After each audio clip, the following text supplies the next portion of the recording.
আমি কেন্দ্ৰীয় চৰকাৰক পৃথক কামতাপুৰ ৰাজ্য পুনৰ্গঠন আৰু কামতাপুৰী ভাষাৰ ৰাষ্ট্ৰীয় স্বীকৃতিসহ কেইবাটাও বিষয়বস্তু লৈ আমি যোৱা আগষ্ট মাহৰ 17 তাৰিখত এখন স্মাৰকপত্ৰ দিছিলোঁ বিভিন্ন দাবী সম্বলিত আৰু এই স্মাৰকপত্ৰ আমাক ইতিমধ্যে তাৰ প্ৰতিলিপি প্ৰেৰণ কৰি কামতাপুৰ ৰাজ্য পুনৰ্গঠনৰ বিষয়টো কি পৰ্যায়ত আছে এই বিষয়ে আমাক স্পষ্টকৈ জনোৱা হৈছে যে এক্সামিন কৰা হৈ আছে।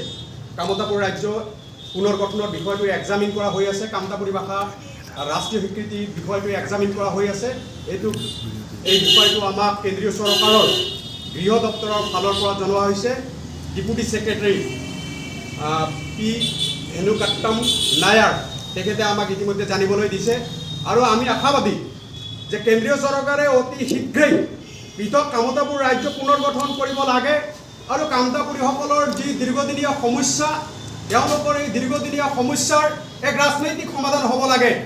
আমি উত্তৰ-বংগৰ 8খন জিলা আৰু অবিভক্ত গোৱালপাৰা জিলা আৰু শেহতীয়াকৈ আমি ইয়াকো উত্থাপন কৰিব বিচাৰিছোঁ, যিহেতু বিহাৰৰ ৰাজবংশী উন্নয়ন পৰিষদ, তাজপুৰী উন্নয়ন পৰিষদ কেইবাটাও সংগঠনে আমাৰ লগত পোনপটীয়া যোগাযোগ কৰিছে আৰু তেওঁলোকে জনাইছে এই যিটো নতুনকৈ যিখন ৰাজ্য হ'ব সেই ৰাজ্যত বিহাৰৰ 4খনকৈ জিলা সংযুক্ত কৰাৰ দাবী উত্থাপন কৰাৰ কাৰণে আমাক আবেদন জনোৱা হৈছে।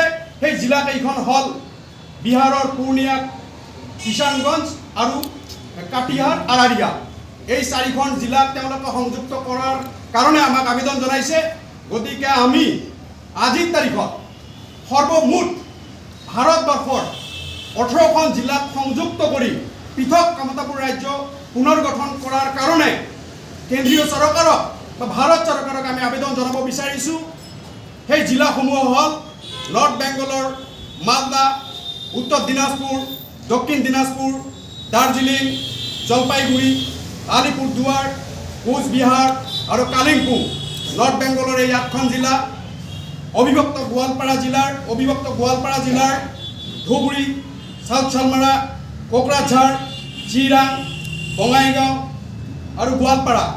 ঠিক একেধৰণে বিহাৰৰ সীমাঞ্চল আছে, সীমাৱৰ্তী অঞ্চল আছে, বংগৰ সীমান্তৱৰ্তী যিকেইখন জিলা আছে সেই জিলাকেইখন হ'ল পূৰ্ণিয়া, কিষাণগঞ্জ, কাটিহাৰ আৰু আৰাৰিয়া।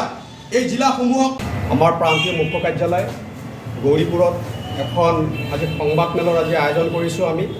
আৰু এই সংবাদমেলখন খুবেই গুৰুত্বপূৰ্ণ এইটো কাৰণত যে ইতিমধ্যে আমি কেন্দ্ৰীয় চৰকাৰক পৃথক কামতাপুৰ ৰাজ্য পুনৰ্গঠন আৰু কামতাপুৰী ভাষাৰ ৰাষ্ট্ৰীয় স্বীকৃতিসহ কেইবাটাও বিষয়বস্তু লৈ আমি যোৱা আগষ্ট মাহৰ 17 তাৰিখত এখন স্মাৰকপত্ৰ দিছিলোঁ বিভিন্ন দাবী সম্বলিত আৰু এই স্মাৰকপত্ৰৰ আমাক ইতিমধ্যে তাৰ প্ৰতিলিপি প্ৰেৰণ কৰি কামতাপুৰ ৰাজ্য পুনৰ্গঠনৰ বিষয়টো কি পৰ্যায়ত আছে সেই বিষয়ে আমাক স্পষ্টকৈ জনোৱা হৈছে যে এক্সামিন কৰা হৈ আছে।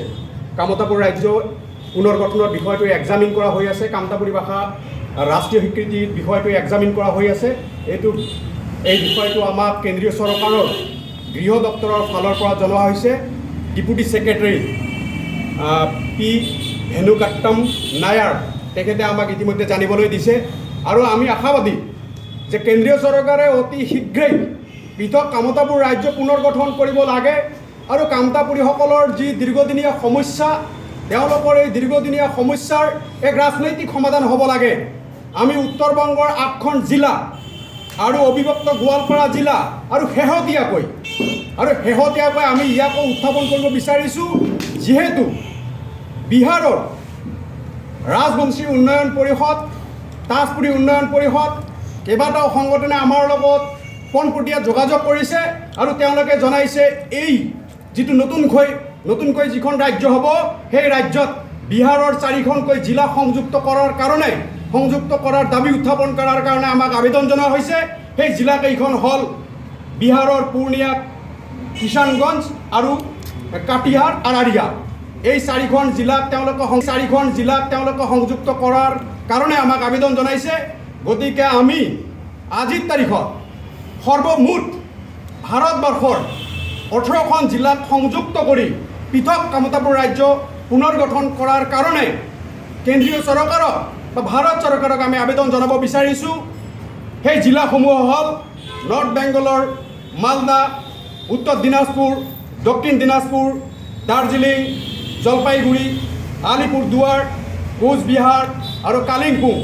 নৰ্থ বেংগলৰ এই 8খন জিলা, অবিভক্ত গোৱালপাৰা জিলাৰ ধুবুৰী, চাউথ চালমাৰা, কোকৰাঝাৰ, চিৰাং, বঙাইগাঁও আৰু গোৱালপাৰা।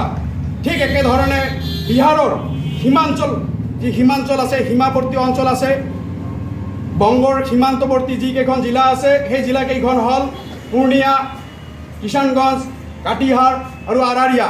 এই জিলাসমূহক লৈ আমি অতি শীঘ্ৰেই পৃথক কামতাপুৰ ৰাজ্য পুনৰ গঠন কৰিবলৈ ভাৰত চৰকাৰক, গৃহ দপ্তৰক বিনম্ৰ আবেদন তথা নিবেদন জনাইছোঁ। এই জিলাসমূহৰ লগত মুঠ লোকসভাৰ সমষ্টি হ'ল 14টা, উত্তৰ বংগৰ 8টা, অসমৰ 2টা ধুবুৰী আৰু কোকৰাঝাৰ, আৰু বিহাৰৰ পূৰ্ণিয়া, কাটিহাৰ, কিষাণগঞ্জ 4টা। মুঠ 14টা লোকসভা সমষ্টিক লৈ অতি শীঘ্ৰেই পৃথক কামতাপুৰ ৰাজ্য পুনৰ গঠনৰ কাৰণে এক উপযুক্ত পদক্ষেপ গ্ৰহণ কৰিব বুলি আমি দৃঢ় বিশ্বাসী আৰু আশাবাদী। কিয়নো এই অঞ্চল আমাৰ পিতৃপুৰুষৰ ঐতিহাসিক গৃহভূমি কামতাপুৰ। সেইকাৰণে আমি অতি শীঘ্ৰেই কামতাপুৰ ৰাজ্য পুনৰ গঠন কৰিবলৈ আজি আপোনালোকৰ জৰিয়তে ভাৰত চৰকাৰৰ গৃহ মন্ত্ৰালয়ক, ভাৰত চৰকাৰৰ গৃহ দপ্তৰক বিনম্ৰতাৰে আবেদন জনাইছোঁ।